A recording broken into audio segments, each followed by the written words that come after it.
Hi, welcome to The Hinge. Wonder Woman! I don't know the song. So, Wonder Woman 1984. How do you think Steve's alive?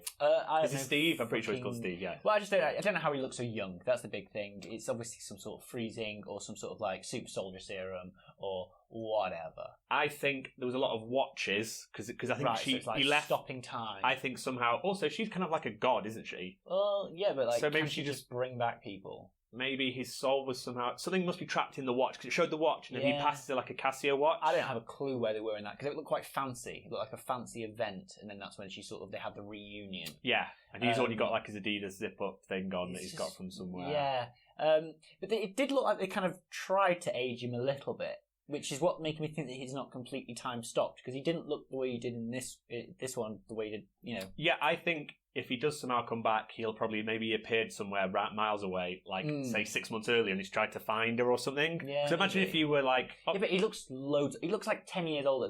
They've done some sort of aging process on him. He looks like he's got a bit of grey there. Yeah, well, compared to obviously Wonder Woman 1, it's the complete opposite in terms of colour palette. Like this looks super like classic Wonder Woman, especially a costume with very bright colours like the American flag sort of thing. Whereas obviously the other one is super super dark. It's just going to be interesting because this is the first one that I think that they've just like not turned down the darkness setting the whole way through, massively. But that I suppose that worked for World War 1, and this is like super 80s. Yeah, but Wonder Woman 1 was still like super dark, if you know what I mean. Like it was still super like throughout. Well, obviously because it was still doing this sort of the Snyder bit, so it had to fit with. Whereas this, but it's gonna be interesting to see how they try and fit in with like the bright sort of, because it looks more like a Marvel movie. You know, when you see, well, it's even more. It's cranked up basically to fucking max. But no, it looks. I feel like it's kind of like trying to take a bit of what was Thor Ragnarok was. Yes, those kind of that. Well, it's the 80s colour scheme. That was super 80s. Obviously, I know it wasn't set in the 80s, but it was super 80s. But no, as I said off camera, I really enjoyed the first one. I know there is some cheesy bits where she's like got a shield and no one's shooting, and the like bullets would bounce and whatever, and you're never really sure if she can get shot or you know what I mean, what her actual powers are. But in terms of her and Steve, I can completely understand why they were like, we have to bring him back, like because that was the main sort of. That was the best part of it, just their relationship. Yeah. So I'm not quite sure, maybe because it's like, well, hold on, Steve's come back now. So then, but then if Batman vs Superman and all that other shit, he's not alive anymore. So maybe they're like, actually, fuck all that shit. We're going to keep him. There'll be some crazy reasoning, but I think she somehow super wished him because she's a god and she doesn't realise. Or he's trapped in a watch. That makes it a bit rubbish though, because then she knows that if she can just super wish people back. Well, maybe so why is she not super wishing Superman back in the end of no one wanted Superman, did they? Like, I don't think she really wanted it. If she can just wish people back, she should just wish people back. There'll be something. If she just wish things, it's just like she's omnipotent. But yeah, I'll probably watch Wonder Woman. Maybe not this. I don't know. We'll see. But I really enjoyed the first one. It was a nice surprise. Cool. So Resident Evil 3. Resident Evil 3, yeah. So you've not played the remake of 2. I've not played the remake of 2. I've played 3 a long time ago. 2 came out, and then I think it was literally within a year or maybe a year and a half. 3 came out, and a lot of it is just backgrounds and stuff from Resident Evil 2. Yeah. That's when it's set before and after. 3 is very, very short. And it's a lot of problems. It's a lot of... I enjoyed it because the main thing at the time was you could dodge zombies, had a dodge button, whereas in 2, most of the time... You just were like trying to walk around them. But because of 2, the remake, it's completely different cameras. It's not like the same kind of thing. Right, okay. So I don't know what's really going to sort of change it. The opening to the trailer made me think that it was going to be first person. Yes. Like, it was really weird because I was like, when I was looking, I was like, oh, right, okay. And then it sort of came out and she broke through the wall or whatever. I can't remember if she broke through. And it's like, oh, you see her then. So I was thinking it would be quite interesting to sort of see... Well, like Resident Evil 7. Through first person. But, like, would they do that? I'm surprised they're not given the option for it because I'm sure people have modded it on the PC. Because it would be more PC. Scary, I'm sure wouldn't it, surely, to just be, like, looking around, like, with a flashlight? Yeah, it's because you can't see around corners and stuff like that. But I wouldn't be surprised if it's some sort of... Again, it depends if you've got the dodge, because the thing is you need to see a character be moving out of the way of things. Yeah, I suppose. But no, I massively enjoyed the first one. But obviously, what's the other thing? The RE Resistance, that part of it, the multiplayer thing, looks really interesting. That does look really interesting, and I like the idea of being the mastermind or whatever, watching the angel of destruction, and just setting little traps, and then just seeing the traps come to fruition. Yeah, I imagine that's the most satisfying thing in the world. Just playing these little people like rats in a dance. Yeah, killing them all. But in Resident Evil 2, annoyingly they kind of changed it on the remake, but the whole thing was you play it through as Leon or Clay, you pick one. Yeah. You go through the whole thing, and then you'll find like a cabinet with a machine gun in and something else, and it's like, oh, I'll leave one for the other person, and then when you replayed it... Yeah, you can get that thing. And I really wanted, when I was playing Resident Evil 2, the remake, because annoyingly they kind of get rid of a lot of that. Did you play it twice? Sorry. Yeah, but there's very little differences. But I would have quite liked it if there was a multiplayer in it where you're playing it together, but you kind of cross paths occasionally. Yeah, that would be interesting. But very hard to do, obviously, because you'd have to be sort of like you'd have to time it perfect. But it'd be really cool if like, oh, I'm trapped behind this, or you're there. Like, okay, we'll meet up again in a bit. I have to go and do this.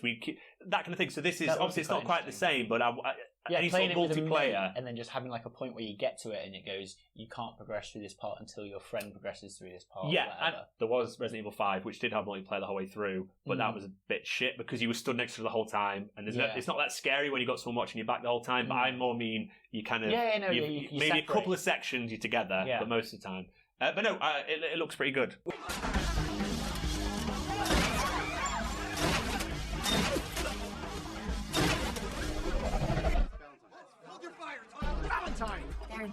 We're going to quickly discuss Mandalorian. Yeah, not to sort of repeat everything I say every episode, but as very much the last one was like the Magnificent Seven, this one was like the gunslinger, the classic gunslinger thing of all westerns, where there's a famous guy. Sorry, I completely couldn't remember the fucking plot of this aside from the end. There's always like a famous gunslinger who's like the top dog, and then there's always a young guy who wants to kill him to basically get the respect or whatever, and then he becomes the top, and then people obviously, then it's like you've got a target on your back. I think there's like 5 different films that have the exact same plot. With all of them, they're all quite similar, really, aren't they? To like westerns and things like that. They obviously took a lot of inspiration from a load of westerns. Which is fine, but it's again, it was similar to last week's where it was like. Yeah. No, I enjoyed it. But I was like, in terms of like, okay, I get what's going on, and the bit where the girl is trying to convince him is like, well, hold on, what happens if why is he getting all the glory? Why don't you kill him? Yeah, and it was just like that was very obvious that was going to go on. She was quite good in it though. I thought she was quite good. I didn't like him as much. I think he was meant to be a bit of an irritating, like snotball kid who's gonna. But what? So you think he's going to progress? Oh no, because obviously he's dead, isn't he? Yeah, he's dead. I did love the fact that the torture droid guy was the bartender. Yes. Well, I thought it was quite cool that they obviously just went, you do the voice. Droids are fine. Yeah. Wait, what was it? You're a feisty little one. No, no, that's terrible. Anyway, that one, yeah. We've cut a lot of bits. Yes, okay, let's not do that. Let's just take that one out. But no, I like the droids. The fact the droids are allowed in now, because straight away, as soon as I saw Mos Eisley, I actually started like just. I got it the second he walked up. Do you know the bit usually the Jew back there? And I was like, oh shit, it's he's going into the cantina. And as soon as I didn't hear that sound, I was like, shit, they must allow droids in now. Turn around, see the scene, there's loads of droids in there, and you're like, holy fuck. Well, obviously, like, because there's no bounty hunters, they must have to go, like, it's just now just a droid bar. Yeah, because I'd just done that fucking Star Wars Holiday Special cantina thing, so my brain was all messed up. I was like, this is because I was like, is this, I couldn't remember what was from what, because that's like another cantina. Woman? Yeah, and where's the blue light thing as they walk in? Yes, but obviously, I think it's because he's saying like the bounty trade. Mos Eisley's obviously cleaned its act up a bit. But I was a bit disappointed because I wanted more monsters and stuff. Well, obviously, in the bar. the huts are all dead, so basically maybe there's just no work. Yeah, but I liked how it slowed the RG-88 heads. Yes, that was quite cool. But then it had you sat with Han Solo's sits. But it didn't have the mark on the wall. That's what I was really wanting, the mark on the wall, which I was kind of like, which I don't understand why they didn't have. But obviously, all that copper piping looked quite new. Yeah, and it had the whole swoop bikes basically from Shaz the Emperor. Was so cool. Yeah, I really enjoyed that. And I like to find the flares. I thought that was a great idea. That was good. That was all very cool. Let's just quickly discuss who the person at the end is. If I'm a betting man, it's probably the dude from Breaking Bad, just because he's been in the trailers. Yeah, and he's not. But he looks like he's wearing Mandalorian clothes. Like he's got like the cape. He's got like the Boba Fett little feet boots, but he's got a long cloak, so it's not Boba Fett cloak. But like a lot of people are saying online that it's the guy who's in Legends who found the Boba Fett armor or found the Mandalorian armor on Cobb, whatever his name is. I think if it's not the guy from I don't know the guy's name, the guy Cobb, from whatever. No, if it's not the guy from Breaking Bad guy. I think it might be a Mandalorian that's sort of being like I was thinking of Judge Dredd actually. Do you know Judge Dredd? Where they sort of like paid go off after. Yes, that's not a bad shot actually. Potentially, yeah. I mean, it could, or it could be Bill Burr's character, or it could be a bunch of other people, or another bounty hunters.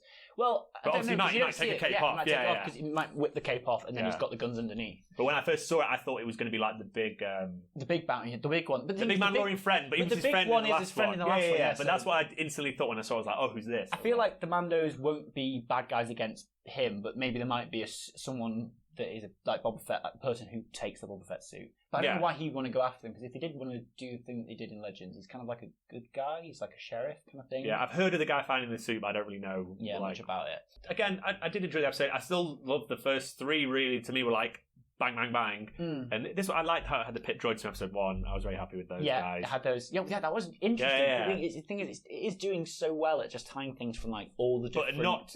Yeah. Well, I don't know. It was very fan servicey with the Mos Eisley, and it's kind of like, it's a bit fancy, but then I kind of wanted more of it. I was like, just give me a few more little monsters, give me some boss, give me someone else is in the bar. Well, the thing is, I think they're saving all the names sort of back for later ones. But then again, we don't know where Bosk is. We don't know. The only one we do know that's dead is fucking IG-88, don't we? Yeah.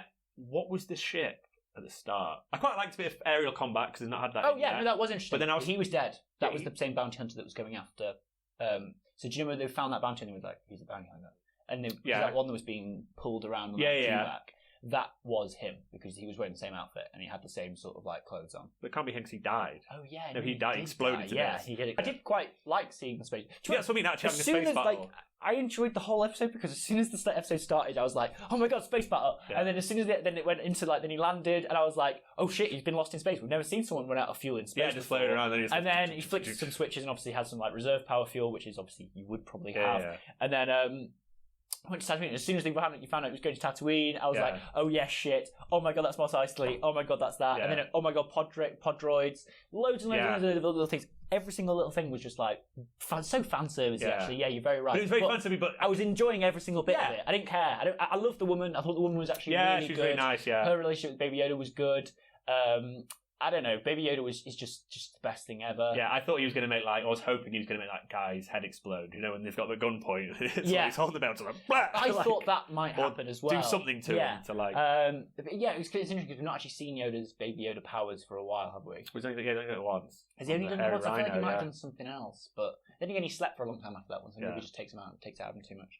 But no, it was good. That was The Hinge. Thanks a lot for watching The Hinge. Thanks a lot. Yeah, I hope you enjoyed all of our chats. To finish off, here's Mila Jovovich kicking a dog. Why? Well, that's horrible.